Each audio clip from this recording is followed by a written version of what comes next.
Hello, what's up, guys? This is Stephen Field. I'm your athletic director here at Rio Grande High School. We just wanted to get together and let you guys know that we are really excited to have you guys back here on campus starting on October 5th. We are here today to tell you about what we need to do to make that happen, what you have to do as a student athlete and your family to make sure that you're cleared to start the process with us. And we're also going to talk about some of the protocols that we're going to be putting in place as we move forward. So let's get started. Hi, and I'm Russ Edwards. I'm the athletic director at Nipomo High School. As Stephen already said, we're excited to get started on October 5 with some in-person conditioning. We're doing this training video for you all just to make sure that we all know what the expectations are. We're going to take turns talking about the different things that you're going to need to know and that you're going to need to do, and what you can expect from our coaching staffs as well. So with that said, we'll go back to Stephen.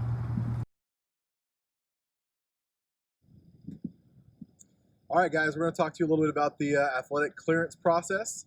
The first thing that we all need to make sure that we have is a family ID registration. Family ID can be found through our school websites. There's a link to get there in the athletic clearance spot on our websites. The second part is a current physical on file. So you have to have a current physical.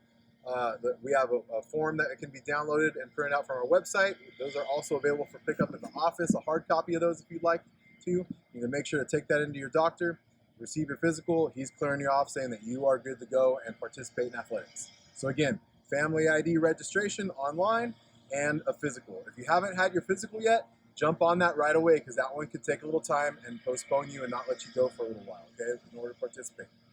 All right, those are the two big things to get you started. Go ahead. All right, guys, we're here to talk about the next set of requirements for you guys as we return to athletics. And that's the Return to Athletics, the RTA Family Packet.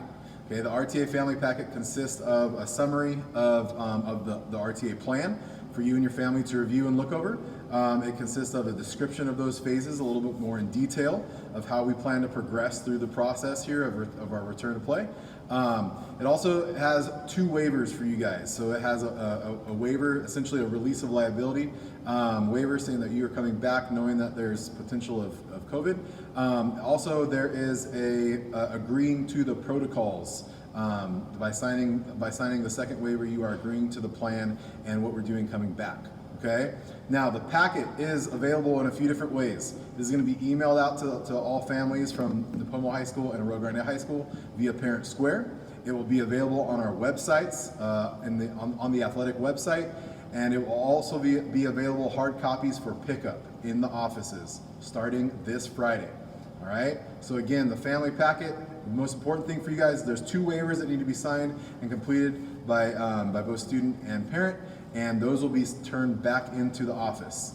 You can turn those in as a hard copy. You can also scan and email to your athletic directors, Russ Edwards at Nipomo and Stephen Field at Rio Grande.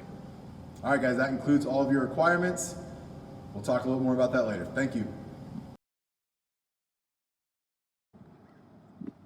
All right, guys, now that we got some of those requirements out of the way, we're going to talk to you a little bit about some general guidelines and what this is going to look like. A lot of this is kind of our new normal that you guys are used to anyway. First thing that we're going to talk about is social distancing.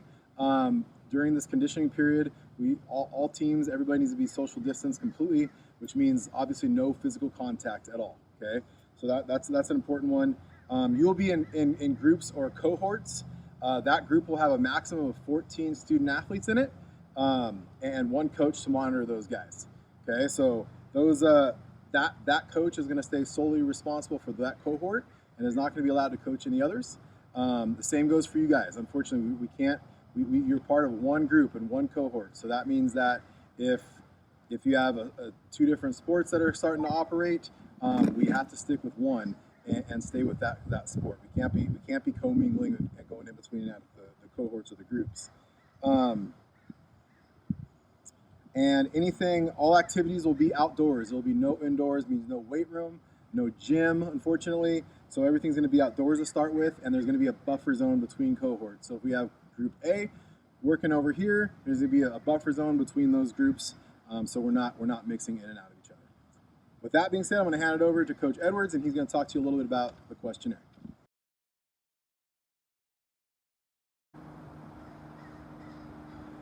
All right, this is the next important requirement, and this will be a daily requirement. This is our athletic participant Clovid Questionnaire. So each of you, prior to coming to Arroyo Grande High School or Nipomo High School for your conditioning practices, each of you will need to fill this guy out. And this is our way to check up and make sure that you're healthy and that you're going to keep your cohort healthy as well. So it's not just about you, it's about protecting everybody. Okay, so there are some very specific questions on this. And again, you'll all have to do this every day. You're going to have to check your temperature. You're going to have to answer, and these are yes or no questions. Do you have a fever? Do you have or have you had a prolonged cough? Do you have a sore throat? Do you have shortness of breath? Have you come into close contact with or cared for someone with COVID-19? What was your temperature prior to arriving on campus? Your time taken, so you'd write in the time that you took that temperature and you'll write in the temperature. It will require a student signature and a parent signature. Again, these will be required every day, and you'll simply, and it's going to be a half sheet, you'll simply tear off the half sheet, the completed half sheet, bring it with you, and as you get to your cohort group of 14, whatever your cohort coach is, you will hand this half slip of paper into that cohort coach. So you will not be admitted, or you will not be able to do any of the conditioning practice without this paper. So if you forget this paper at home, you'll have to go home and get it. If you forget it in your vehicle in the parking lot, you'll have to get out to that vehicle and get it. So super important, and it'll just be your daily checkup. I imagine the first couple of days there will be folks that will be forgetting it, but then it will just get instilled and everybody will hopefully remember to bring it and fill it out appropriately and correctly. We are going to have this available for you digitally as part of that packet that Coach Field talked about at the very beginning. And we will also have paper copies of these available in our offices, again, starting on Friday. So you could pick up, 50 of these if you needed to make sure that you had enough for our entire conditioning period. So we're going to make sure that one way or another that you have access to this information and that you have this, because again, no questionnaire on a daily basis, no practice. All right, back to Stephen.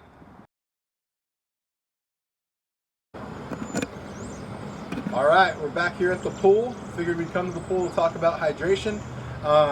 Guys, actually one of the requirements for you to participate in a practice, in addition to the self-questionnaire, is to show up with a water bottle. We will not be able to utilize our water fountains on campus because of potential cross-contamination, so you have to have your own individual water bottle. They cannot be shared, it has to be by you. You have to have it, it's like your entry ticket to your conditioning period. So please make sure you have that.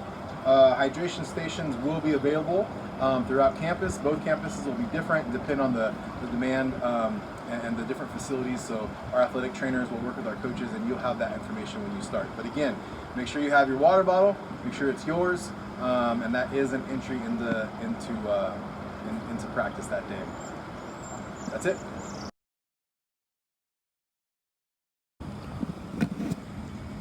All right, now we're going to talk about another requirement, and that will be face coverings. It can be a cloth mask, it can be a shield, but all student athletes to and from their practice location will have to wear a face covering of some sort.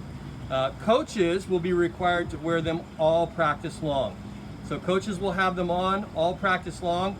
Our student athletes will have them to and from before and after practices, but when we actually begin exercising with our conditioning, you will not need to wear them. We will be socially distanced while we're doing conditioning. There will be no touching, no sharing of equipment, so it'll be fine for you not to wear them during exercise. Coaches will wear them all the time. That's face coverings.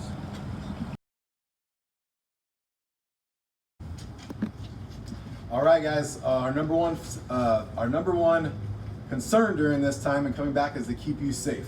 Okay, so in order to do that, we need to limit the opportunity to cross-contaminate with somebody.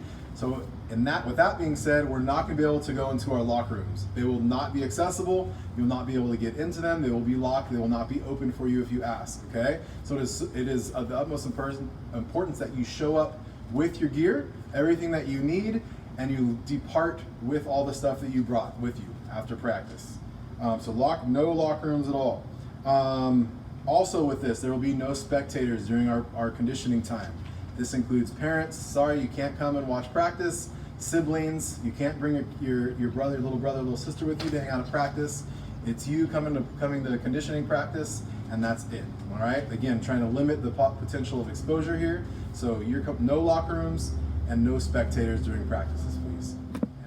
All right. Thanks for hanging with us through this video, instructional video on what you can anticipate and guidelines we're going to have to follow. We're almost there, almost at the end here. So first thing I'm going to talk about is start times.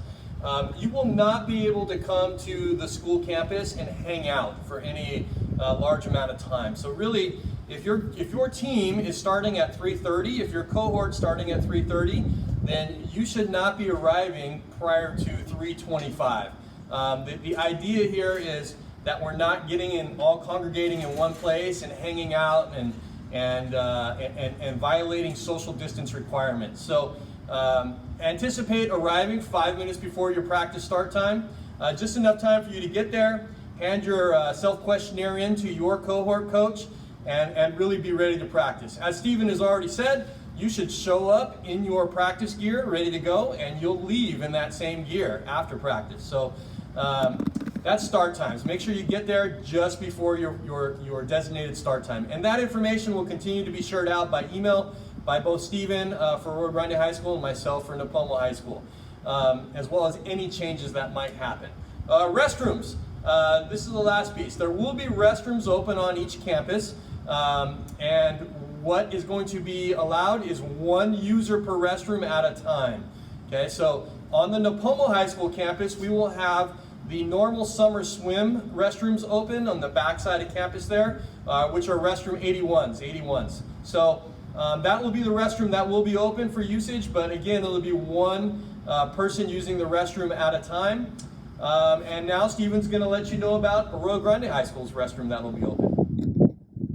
All right, I'm going to talk to you a little about the restrooms available here at Rio Grande High School. As Coach Edwards mentioned, we will have one specific set of restrooms open at each site. For us, we'll be utilizing the concession stand restrooms here at AG in our new building. So those will be the only restrooms available for student athletes while you're here for conditioning. Also, a little bit about end times. So start times and end times are pretty similar. After practice is done, you will have a specific time that practice will end. Practice will end at that time, and you are dismissed. There will be a specific pickup area for you. You are, again, not to hang around campus. The whole point is to limit the exposure that we have together. So you are to leave practice and depart for home immediately. Please make sure to take all the safety precautions possible. Get those clothes in the washer, get them laundered, wash yourself, hop in the shower. Make sure that you're doing the best you can to keep yourself safe. Thank you.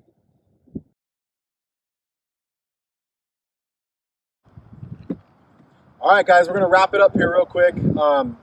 Really excited to see you guys for our optional conditioning started on October 5th. Can't wait to see you guys and get started. Again, I want to talk about really quick the family packet that's coming out to you. Okay, there's 3 ways you can get that. It's going to be posted on our websites. It's going to be sent out via Parent Square. It's also going to be, there's going to be a hard copy packet for you to pick up in the office. There will be a Spanish version of that for your viewing as well. In that packet is a bunch of information summarizing the plan and what we're doing. Most importantly for you, there's 2 waivers that you have to fill out. All right, so those have to be turned in and cleared through our process in order to participate. Go ahead, Russ. And the last piece, just reiterating again, make sure you get your family ID registration completed, get online and get that done. And then also make sure to get your valid updated physical turned in as well. Remember, those physicals are good for 365 days. So make sure you have a valid one on file. Without all of those items, you will not be able to participate in our optional workouts. So hope to see you on October 5th. If not, hope to see you shortly, soon after that. But stay well. Thank you for your time here, and we'll see you soon.